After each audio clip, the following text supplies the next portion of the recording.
Well, evidently Keir Starmer is still determined to screw over our pensioners and old people this winter.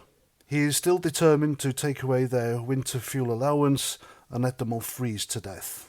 And also he can use his money to give it to Zelensky, throw it at foreign climate alarmism, and to help prop up illegal migrants here in the UK. Like every socialist, he has his own vanity projects which he needs to fund, and they're his.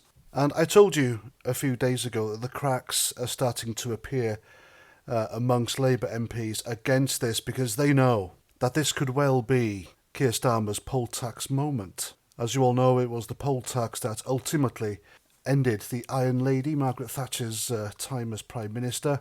It was such an unpopular policy. They were rioting at the streets, and her Conservative MPs knew if they couldn't get her to change her mind, then they'd be voted out and their cushy numbers up, and so they got rid of her. And that's what's going to happen here. Margaret Thatcher was adamant that the poll tax had to go ahead, just as Keir Starmer is with the winter fuel allowance being taken away from pensioners. Now the word is that MPs are trying to get this into a parliament vote rather than him doing it off his own back. But the thing is, he's got a majority. He can do what he wants. And it's a vote loser. You just don't screw with the pensioners in this country. You do not screw them over financially, because they are now seen as the nasty party. And for years, the left and Labour have been painting the Tories as the nasty party. And even they didn't even contemplate taking away their winter fuel allowance. So I reckon this will be the start of a rebellion, because these people, these MPs, they have a cushy number now in Parliament. They're getting paid a lot of money, especially those in the cabinet. And to keep that going, they're going to want to be re-elected, but they know they can't with Keir Starmer. Even the unashamedly biased BBC seem to be on his side, because Laura Kuenssberg has claimed that the winter fuel allowance is cut by giving the NHS workers a fair pay rise.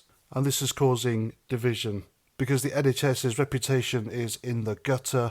They're trying to blame it on the pensioners by saying if they keep their fuel allowance, that means the NHS don't get their pay rise.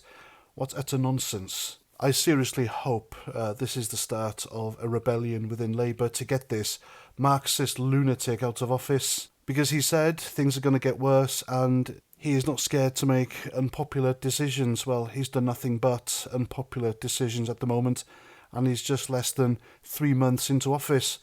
Whatever's next, I mean, we've got 5 years of this lunatic, so God help us all. And there we go, I'm Paz49, thanks for watching. Thanks to everyone who's subscribed to my channel recently, and for those thinking about it, just do it for king and country. You've got nothing to lose, and you're amongst like-minded people. And that's that. I'll see you at the next one. Look after yourselves, and Roger Trout.